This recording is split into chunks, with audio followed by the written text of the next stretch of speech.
Putra Khalid bin Walid menghinakan kaum Khawarij dan aksi kaum makar di beberapa wilayah. Ketika Khalifah Utsman bin Affan menerima surat dari Muawiyah bin Abu Sufyan tentang kaum Khawarij, maka beliau memberitahu Said bin Al-As agar mengambil mereka dari Syria. Setelah para Khawarij itu tiba di Kufah, maka Khalifah Utsman memerintahkan Said bin Al-As untuk mengirim kaum Khawarij itu ke Homs, di bawah pengawasan Abdurrahman bin Khalid bin Walid, yang merupakan putra dari Saifullah atau Sang Pedang Allah. Di hadapan kaum Khawarij, Abdurrahman bin Khalid berbicara dengan tegas dan keras. Wahai pemuja setan, tiada sambutan bagi kalian, dan tidak pula penerimaan.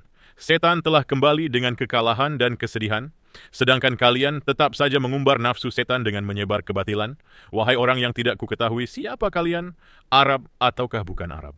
Janganlah kalian berbicara kepadaku sebagaimana kalian berkata-kata di hadapan Muawiyah dan Said.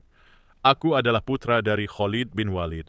Aku adalah putra dari pejuang yang memberantas kaum murtad.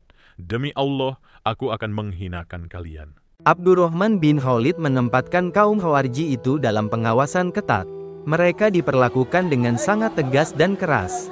Abdurrahman bin Khalid tidak pernah sekalipun bersikap lembut kepada kaum Khawarij itu, sebagaimana yang dilakukan oleh Said bin Al-As maupun Muawiyah bin Abu Sufyan. Apabila Abdurrahman bertemu dengan pemimpin Khawarij, Sosoah bin Souhan, maka beliau selalu berkata, Wahai putra orang yang jahat, tahukah kamu bahwa orang yang tidak bisa menjadi baik dengan kebaikan, maka akan diperbaiki dengan keburukan. Orang yang tidak bisa menjadi baik dengan kelembutan, maka akan diperbaiki dengan ketegasan. Abdurrahman bin Khalid juga berkata kepada para Khawarij itu, Wahai kalian, mengapa kalian tidak menjawab pertanyaanku sebagaimana kalian membantah peringatan Said dan Muawiyah? Mengapa kalian tidak menjawabku sebagaimana kalian menjawab keduanya? Kaum Khawarij berada dalam pengawasan Abdurrahman bin Khalid selama 1 bulan. Sikap keras dan tegas putra dari Khalid bin Walid sepertinya membuahkan hasil. Para Khawarij itu terlihat menampakkan perubahan. Mereka terlihat menyesal dan bertaubat. Mereka berkata kepada Abdurrahman bin Khalid, Kami bertaubat kepada Allah dan memohon ampunannya. Semoga Allah mengampuni kami dan Anda, memaafkan kami dan juga Anda. Abdurrahman bin Khalid kemudian mengirim seorang dari mereka, Al-Astar An-Nahawi kepada Khalifah Utsman. Pengiriman itu bertujuan untuk peninjauan kembali tekad mereka dalam berbuat makar. Khalifah Utsman bin Affan kemudian berkata kepada Al-Astar, Kulepaskan kamu dan mereka yang bersamamu sesuka hatimu. Aku telah memaafkan kalian semua.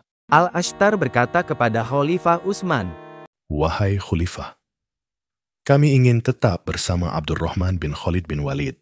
Al-Astar menyampaikan kepada Khalifah tentang keutamaan Abdurrahman bin Khalid dan ketegasannya.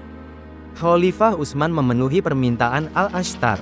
Selama itu, para Khawarij memperlihatkan pertaubatan dan kesolehan. Pengasingan kaum Khawarij Kufah tidak membuat gerakan makar berhenti. Orang-orang makar itu hanya diam sebentar, menunggu situasi yang lebih tepat untuk melancarkan serangan. Di Basrah, kaum makar melancarkan gerakan untuk menjatuhkan kewibawaan para pemimpin dan orang-orang terhormat. Pemimpin kaum makar di Basrah adalah Hukaim bin Jibilah, yang juga kaki tangan Abdullah bin Sabah. Mereka menyebarkan fitnah dan konspirasi untuk mendustakan tokoh-tokoh penting Basrah.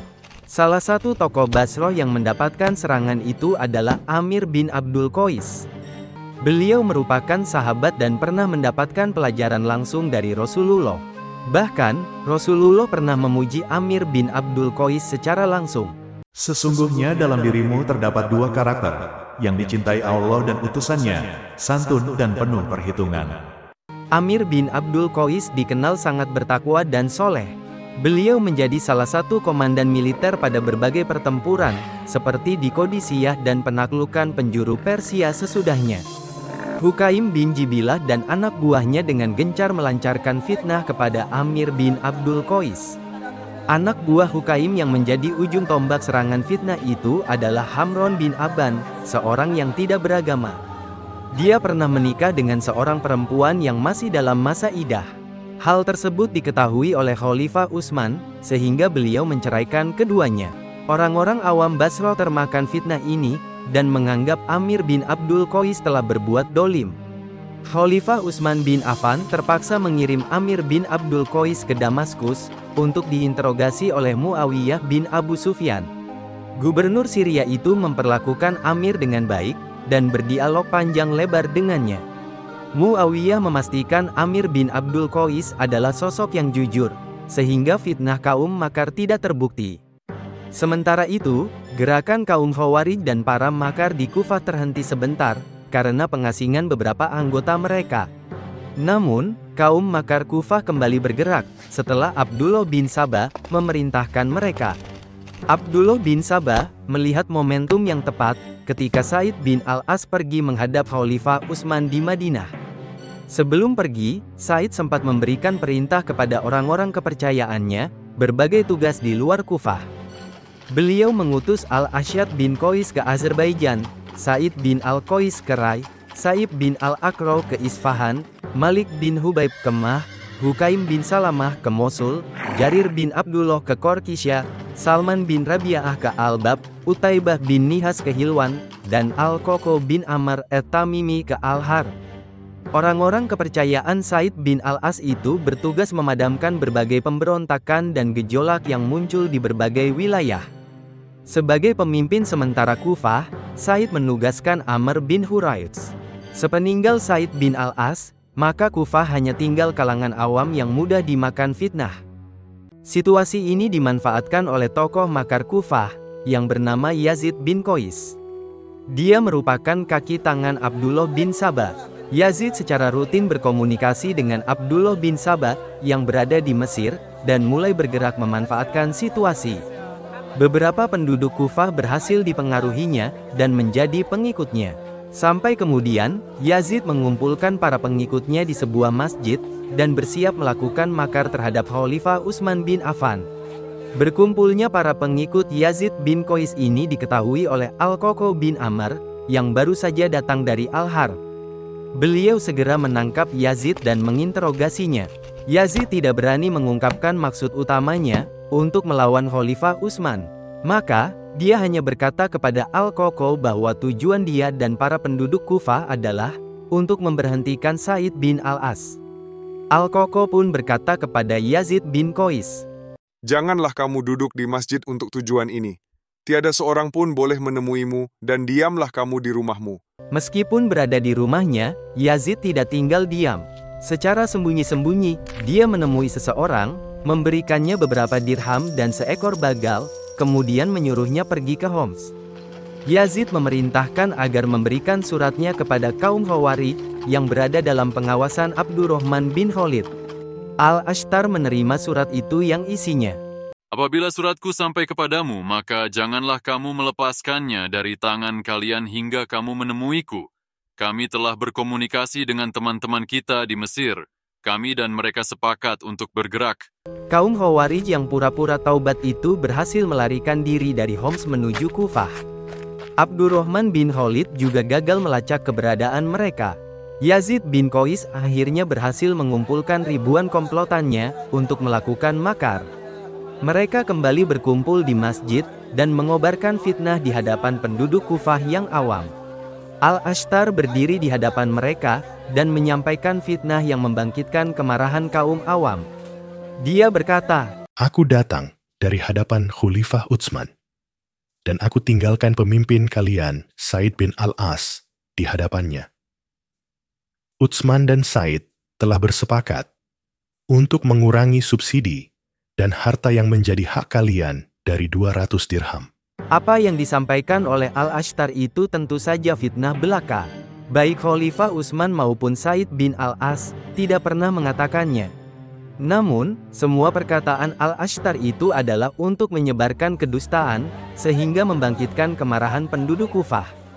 Beberapa tokoh Kufah mencoba membantah provokasi itu, dan memberikan peringatan kepada Yazid bin Qais. Beberapa tokoh tersebut antara lain Abu Musa al-As'ari, Abdullah bin Mas'ud, dan Al-Qoko bin Amr. Namun, nasihat dan peringatan itu tidak digubris oleh Yazid, yang sekarang memiliki ribuan pengikut. Yazid bin Qais kemudian berkata kepada para pengikutnya, dan penduduk Kufah yang awam.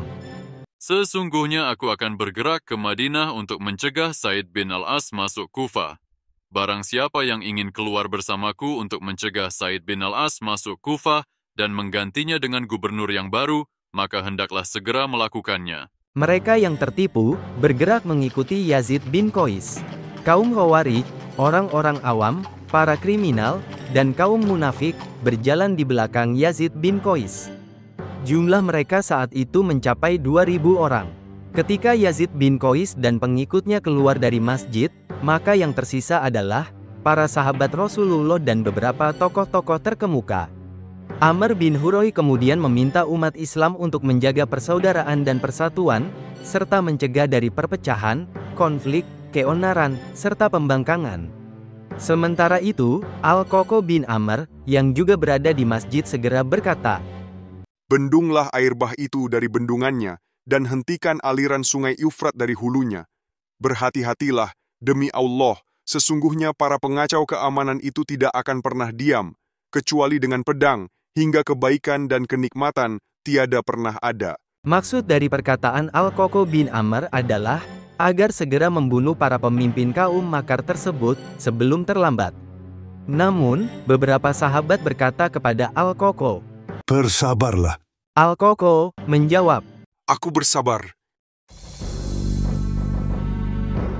Penulis naskah Abdullah Hasan, ilustrator Didik Sunardi, pengisi suara Hilmi, musik Agusti M, editor Sultan, produser Haidar Ahmad Furqoni, diproduksi oleh Kastari Sentra Media.